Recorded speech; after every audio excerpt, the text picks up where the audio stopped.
Oi, meus amores, tudo bem? Hoje a gente começa mais um tema do PET, volume 4. E hoje a aula vai ser sobre inovações tecnológicas.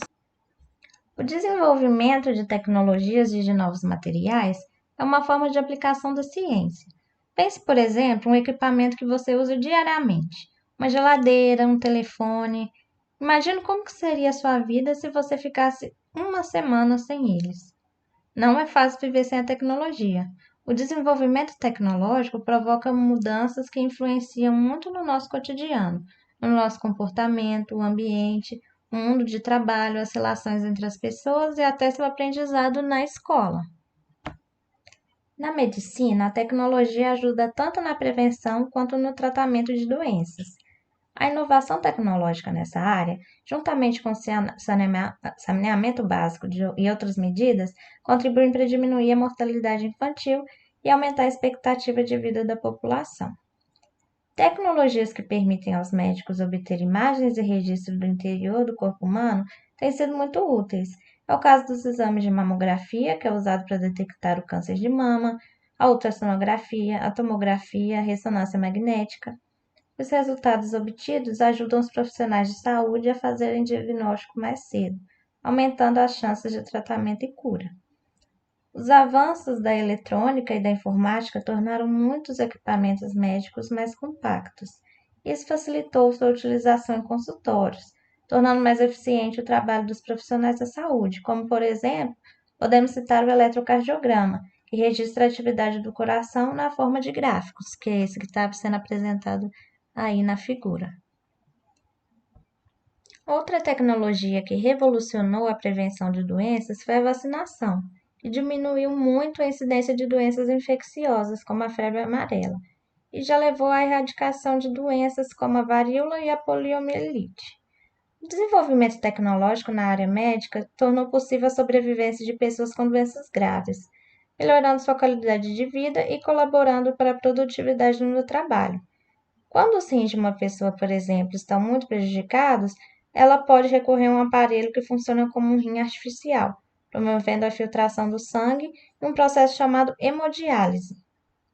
Um grande processo, um grande progresso tem sido realizado também no desenvolvimento das cadeiras para as pessoas com diversos tipos de paralisia no corpo. Cadeiras computadorizadas permitem, por exemplo, a locomoção de pessoas sem movimento nas pernas e nos braços. Se você já assistiu aos Jogos Olímpicos, né? Talvez tenha percebido como que a tecnologia ajuda as pessoas com deficiência física a vencer os desafios nos esportes. Mas a tecnologia na medicina também vem ajudar inúmeras pessoas com deficiência a terem uma vida independente, podendo formar famílias, assumir postos de trabalho. Uma questão importante é que muitas dessas técnicas de diagnóstico e tratamento são, pelo menos inicialmente, muito caras, tanto para o indivíduo como para o sistema público de saúde. E isso provoca discussões e estudos sobre como torná-las mais acessíveis. O desenvolvimento de novas tecnologias depende de pesquisa e de muitos investimentos. Assim, quando o governo não financia essas pesquisas, acabamos dependendo dos interesses das empresas privadas, que investem de acordo com o lucro que podem obter. Infelizmente, o interesse dessas empresas nem sempre coincide com o benefício da maior parte da população. Agora nós vamos ver algumas partes da tecnologia e o ambiente. A mecanização aumentou a produção e tornou os produtos mais baratos. O uso de máquinas também fez com que muitas pessoas migrassem do campo para a cidade para trabalhar nas fábricas, mudando sua forma de trabalho e o seu cotidiano. Os combustíveis fósseis, como o carvão mineral e o petróleo, são uma fonte de energia farta e relativamente barata. Por outro lado, a queima desses combustíveis provoca grande poluição do ar e desequilíbrios no clima do planeta. A poluição do ar pode ser monitorada por equipamentos.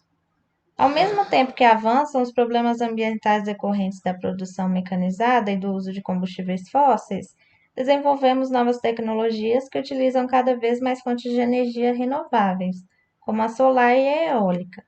Essas tecnologias são importantes para combater o aquecimento global e a poluição.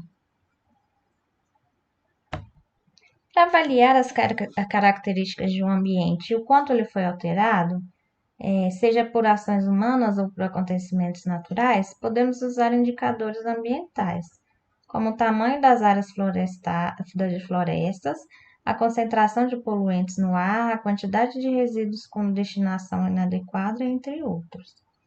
Os indicadores ambientais dão informações sobre a situação de um ecossistema, o impacto humano e a eficácia das ações desenvolvidas para reduzir o impacto e resolver o problema. Em relação à destruição da camada de ozônio, por exemplo, estudada antes, né, que a gente viu que depois do Protocolo de Montreal, lá em 1987, novas substâncias foram utilizadas no lugar dos CFCs, e como resultado, os indicadores ambientais passaram a sinalizar a regeneração da camada de ozônio, e não mais a intensificação desse problema. Isso mostra que um problema criado pela tecnologia às vezes pode ser resolvido com o próprio desenvolvimento tecnológico. Em relação ao aquecimento global, ainda infelizmente não há o mesmo grau de sucesso na solução do problema.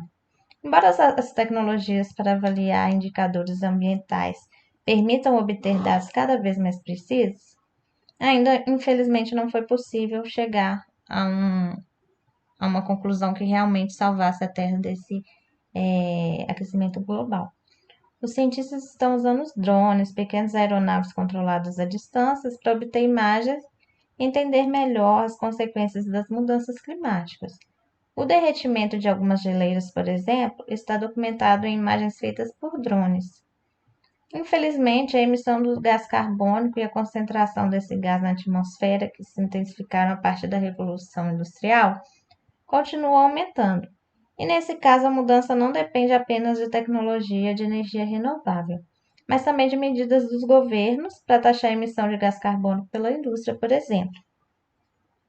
A avaliação dos impactos ambientais provocada pelas novas tecnologias e medidas para diminuir os danos também influenciam a qualidade de vida das populações.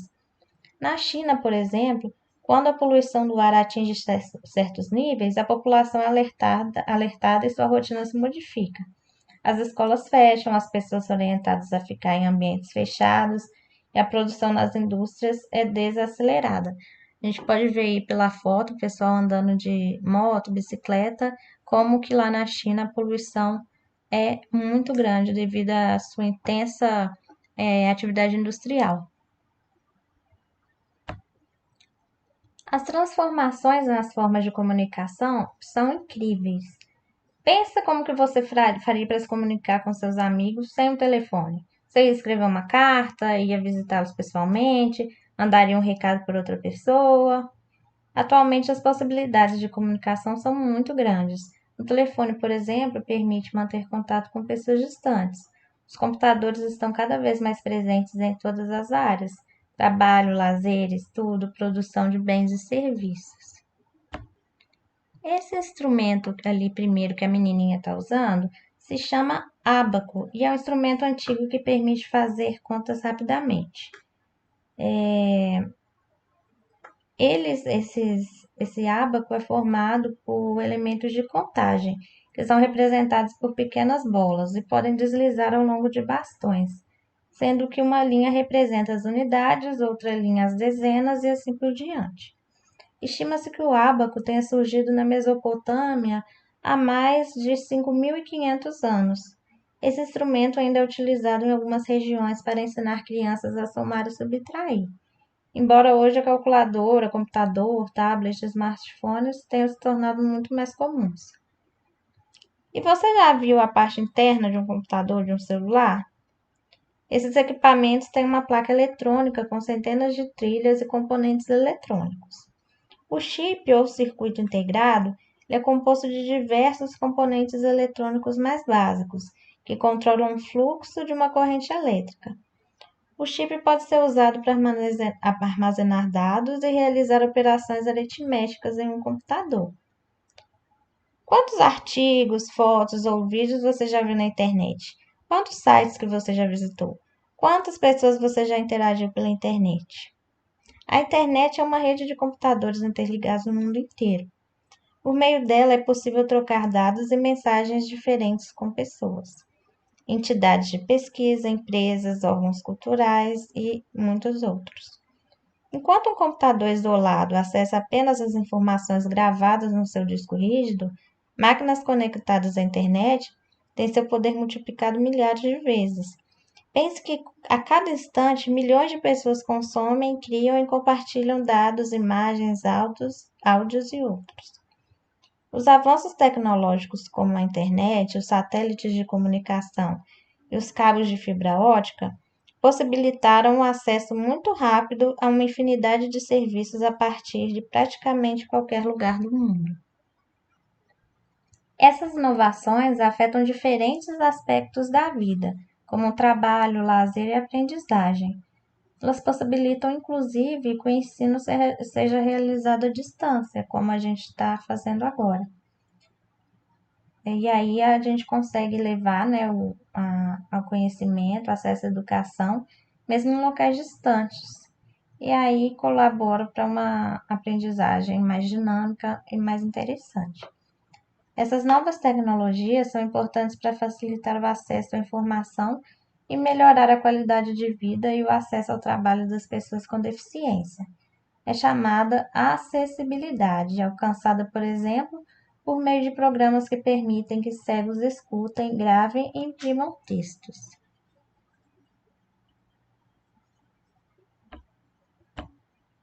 Com o avanço da tecnologia, também surge um problema, que é o de lixo eletrônico. O lixo eletrônico ou resíduo eletrônico é composto de equipamentos eletrônicos ou parte deles, que são descartados por apresentarem algum defeito ou por estarem ultrapassados, como os computadores, telefones, televisores. Esses equipamentos contêm metais pesados, como o mercúrio e o chumbo. E aí, se eles forem descartados de forma inadequada, eles podem contaminar o solo, a água, né, os rios, mares, lençol subterrâneo e até o ar se forem queimados.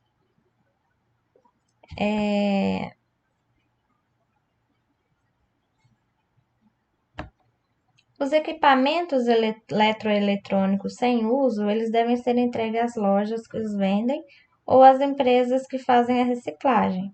Os celulares e as baterias devem ser entregues às empresas de telefonia.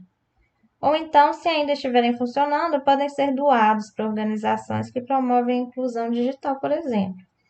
O problema é acentuado pelas mudanças muito rápidas na tecnologia, principalmente na informática, com a produção de equipamentos que rapidamente são superados por outros. A solução está no controle do consumo e na destinação adequada do lixo gerado.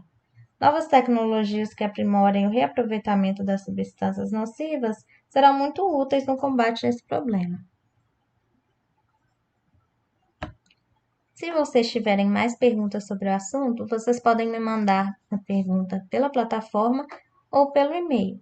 Então, até a próxima aula. Beijos!